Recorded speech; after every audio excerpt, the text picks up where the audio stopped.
Part 1.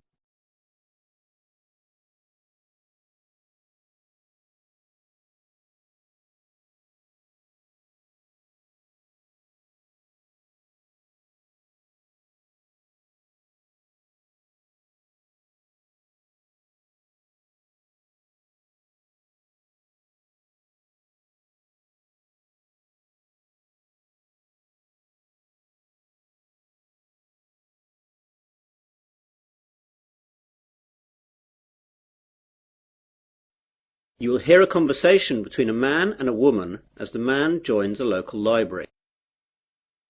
First, you have some time to look at questions 1 to 5.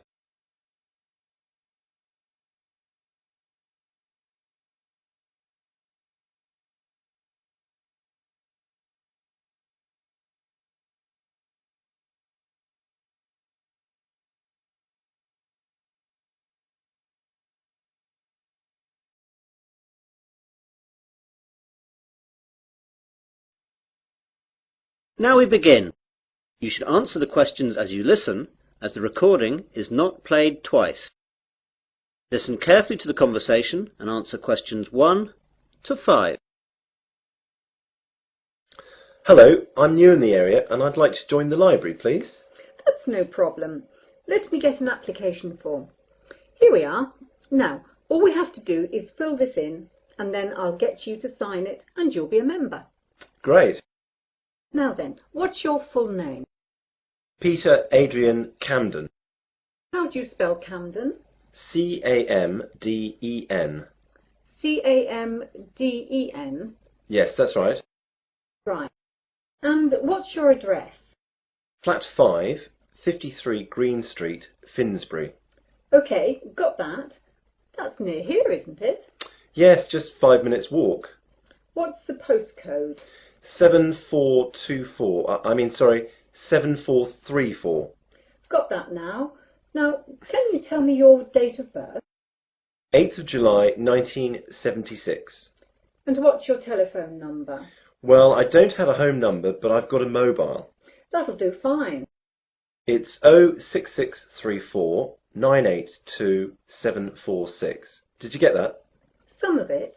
Can you say it again? The code's 06634 and the number's then 982 746. Right. That's almost it. Now I need some kind of identification to prove where you live. Do you have a driving licence or a passport or anything like that? I'm afraid that everything I have has got my old address on it. Do you need it now?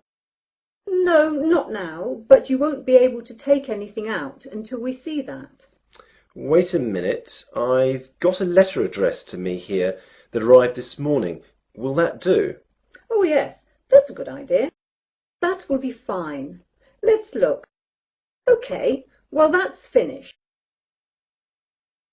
Before the conversation continues, you have some time to look at questions 6 to 10.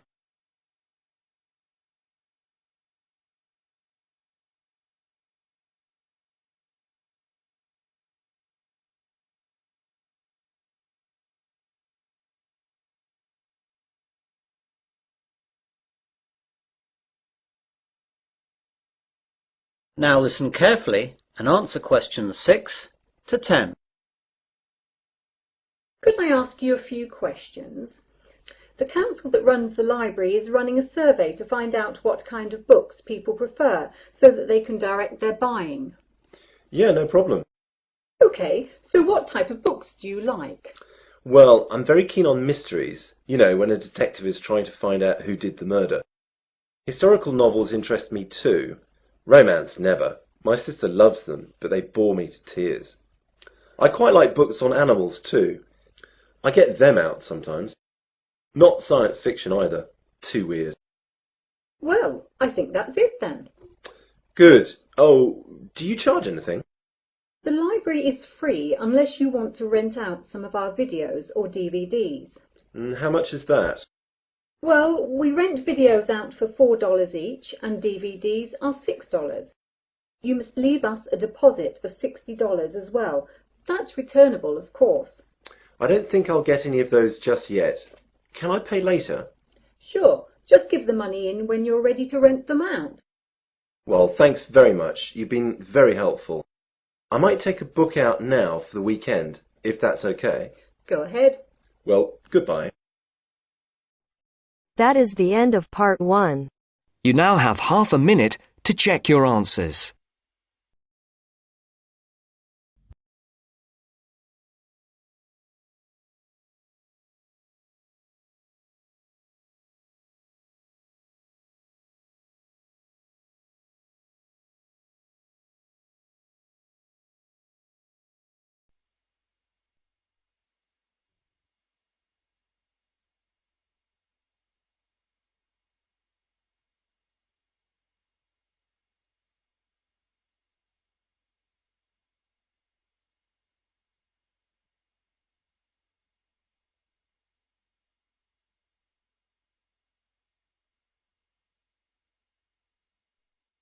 Now turns to part 2. Part 2. You will hear a radio presenter interviewing a doctor. First you have some time to look at questions 11 to 14.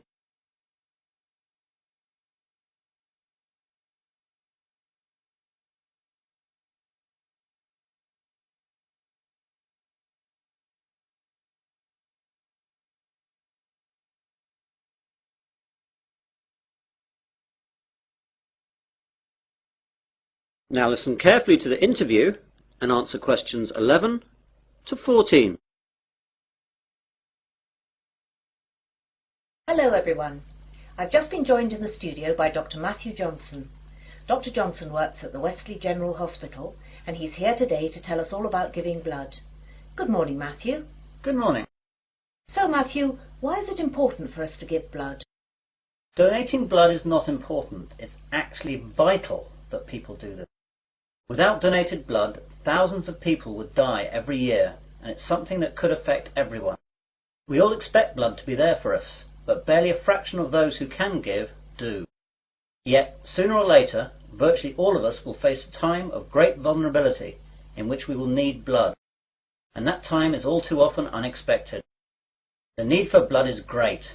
On any given day, an average of 38,000 units of red blood cells are needed. Blood transfusions are often needed for victims of things such as accidents and burns, heart surgery, organ transplants, and patients receiving treatment for leukemia, cancer or other diseases. In 2002, nearly 29 million units of blood components were transfused, and with an aging population and advances in medical treatments and procedures requiring blood transfusions, the demand for blood continues to increase. We really need that much? Yes, and we need it now. Blood supplies nationwide have reached critically low levels, with less than 1 day's supply of several blood types. Thousands of accident victims, cancer patients, premature babies, and countless others who need blood to stay alive are hoping you'll care enough to help them. All blood types are needed. You now have some time to look at questions 15 to 20.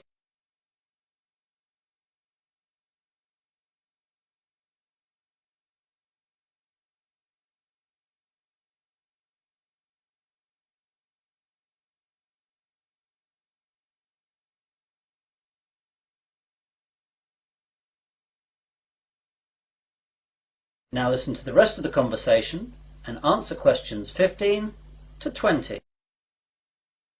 What are the different types? It's a bit more complicated than that. First we collect the whole blood from donors, and then it's sorted into the different types, which are basically O, A, B or AB, though there are also divisions here. Then the blood is split into its constituent parts. We divide it into 4 basic parts. First there are the red blood cells, then the white blood cells, then things called platelets, and finally plasma. This is shipped off to hospitals where they use the blood parts that the patients need. What are the different parts used for? Well, as I said before, the whole blood is your blood in its natural state, and something we rarely use. It's much more useful to us to have it separated into its component parts. Red blood cells are what everyone associates with blood, i.e. it's red. It's widely used to replace lost blood during surgery or when people hemorrhage. Its main function is to carry oxygen to cells. White blood cells are the most important part of the body's immune system, and they're used for patients whose normal defense systems aren't working properly. Platelets are crucial for making your blood clot, and we need to give them to patients who suffer from illnesses that deplete their natural levels of platelets, or they will bleed to death.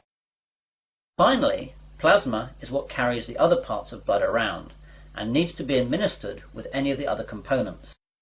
Take away the red blood cells, and this is actually yellow. So that's what blood is all about. Now, you're here in Wesley today to collect blood. Can you tell us where and when we can donate? Of course. We're set up here today, that's Wednesday, and for the next 2 days at Wesley General Hospital at the outpatients department. Come along between 9 a.m. and 4:30 p.m. and we'll be able to deal with you within 1 hour. And let me tell you a few things that will calm your fears about giving blood. Aside from a brief needle prick, it doesn't hurt to give blood. Your body will replace the blood you donate within days of your donation. And finally, you can't catch AIDS, hepatitis, or any other disease by giving blood. And of course, you get a cup of tea and a biscuit afterwards. And can anyone give blood? Almost everyone. Donors must be in generally good health, be at least 17 years of age, weigh no less than 110 pounds, have not received a tattoo within the past year, and not have donated whole blood within the past 56 days. We screen donors with a series of questions before we take the blood, so if you're unsure, come down and we'll let you know. Please come down and see us. Remember, if you can donate 1 pint of blood, this can save up to 3 lives. Well, thanks, Matthew. I, for one, will definitely be going down to Wesley General to donate. That is the end of part 2. You now have half a minute to check your answers.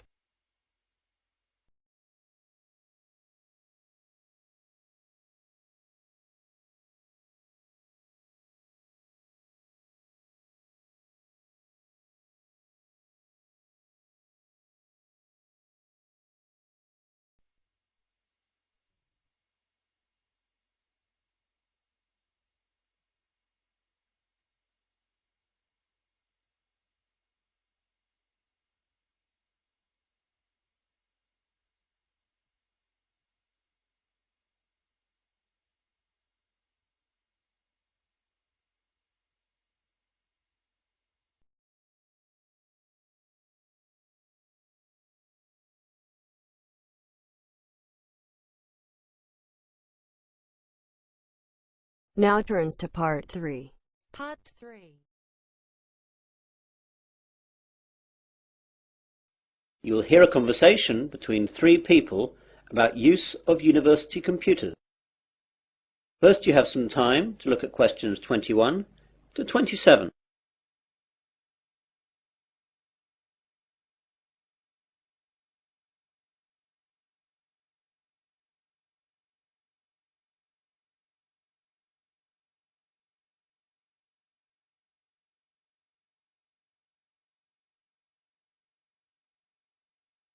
Now listen carefully and answer questions 21 to 27.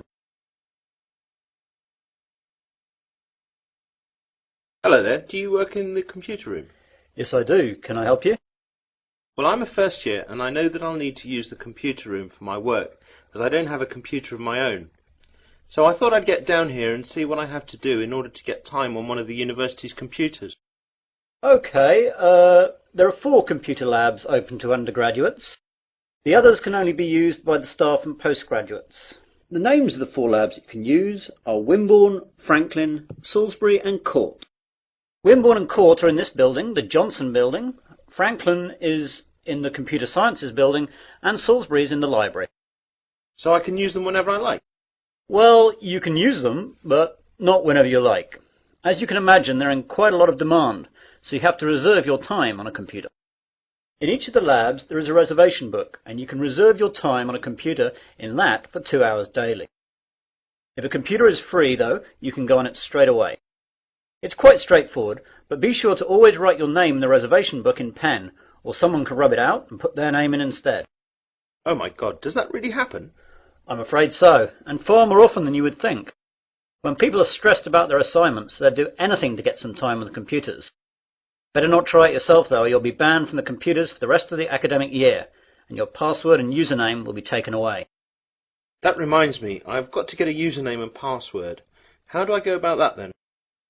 Well, what I'll do is to pass you over to my colleague Jane, as she's in charge of all that.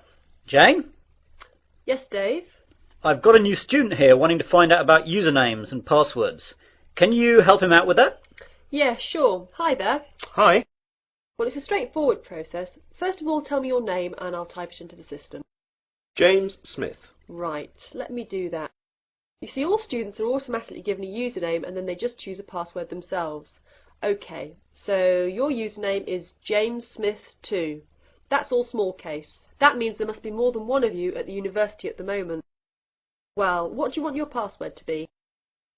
I think I'll choose biology, as that's the subject that I'm studying, though my girlfriend Mary will be upset that it's not her name I'm using.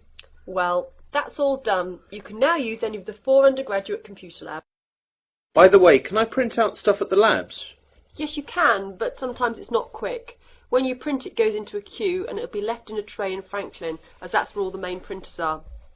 The good bit is that, although last year it cost 3p per page, now it doesn't cost you anything. You now have some time to look at questions 28 to 30.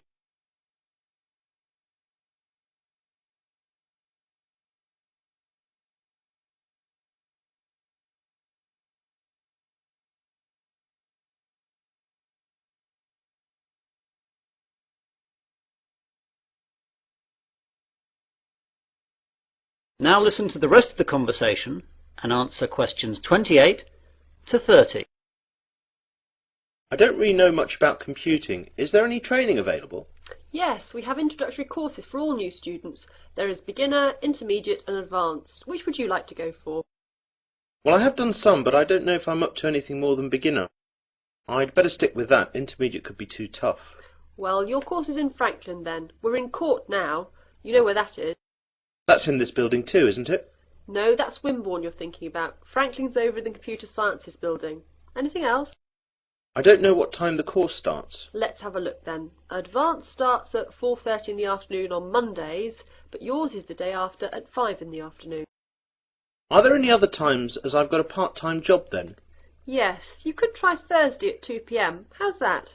Even worse, as I've a tutorial then. Anything else? No, that's it. I'll have to rearrange work then. I can't miss the tutorial.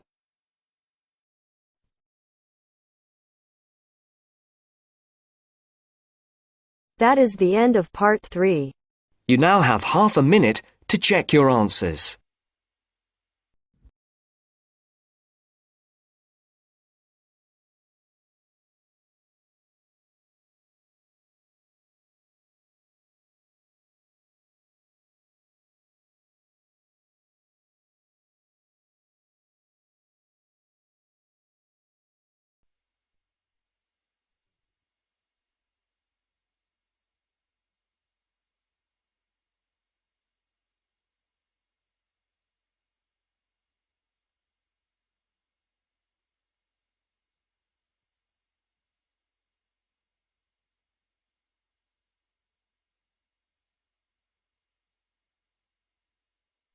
Now turns to part 4. Part 4.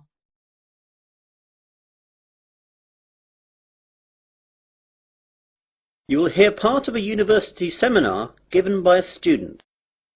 First, you have some time to look at questions 31 to 40.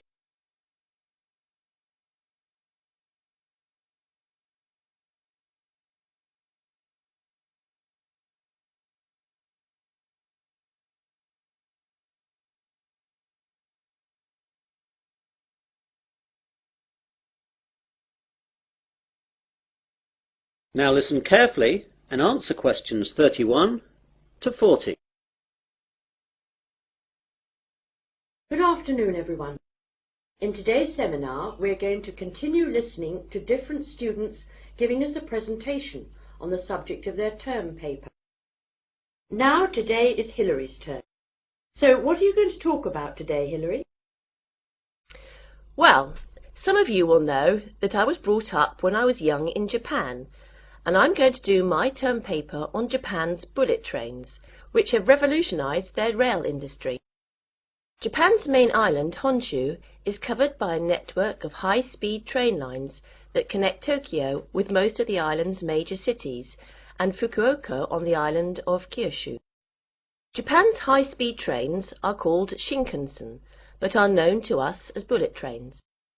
The Japanese bullet train system is credited with being the world's first purpose-built high-speed railway, and the model and inspiration for all other similar type systems running today, such as the French TGV.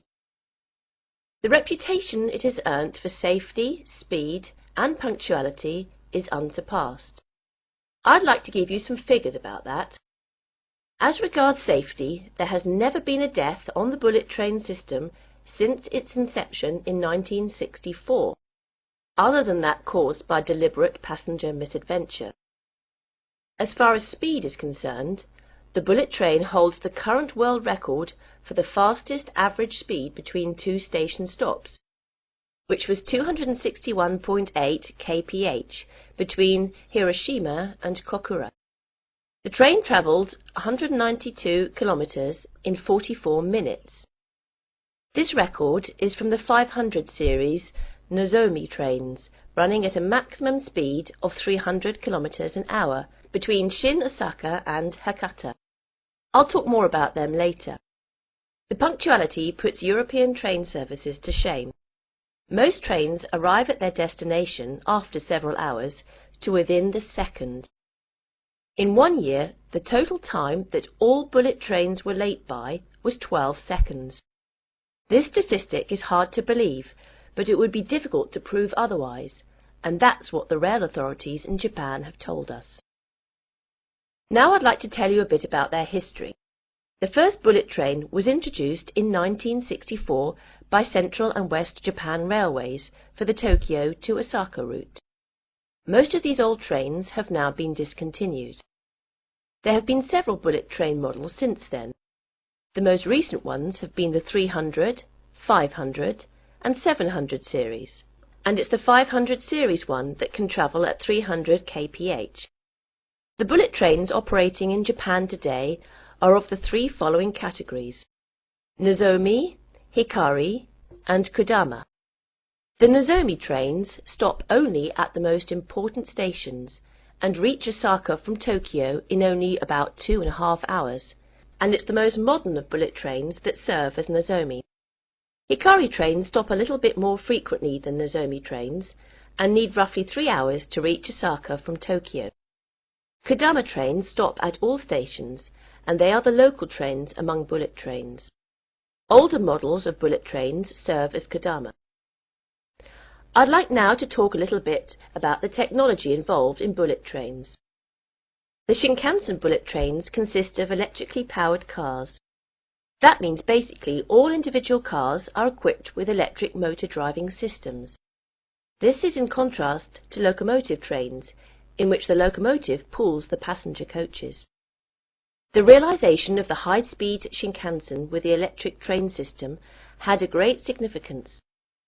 The French Train à grande vitesse, or TGV, runs on a centralized power system, in which the heavyweight, high-output locomotives at both ends pull the passenger coaches. It's a system suitable to European railways, which run basically on straight tracks in wide plains with solid foundations. However, it is unsuitable in Japan, where the ground is flimsy and the tracks full of curves and undulations, and intercity distances are short, making it necessary for the trains to accelerate and decelerate frequently. One of the advantages of the electric car system is that the motor functions as a brake to reduce the speed of the train. When the power feed to the electric car motors is stopped, the wheels continue revolving, keeping the motors rotating, resulting in electricity generation by magnetic induction. As the force acts in the direction opposite to the axle's motion, it functions as a brake to the train. All the motors equipped on each coach can be utilized effectively to reduce the speed, making the electric train system advantageous on Japanese railways, which involve frequent deceleration and acceleration. In addition, by virtue of the remarkable progress achieved recently in semiconductor technologies, the electric train system has undergone tremendous improvements in power, operability and safety administration, so the system is becoming increasingly advantageous. That is the end of part 4. You now have half a minute to check your answers.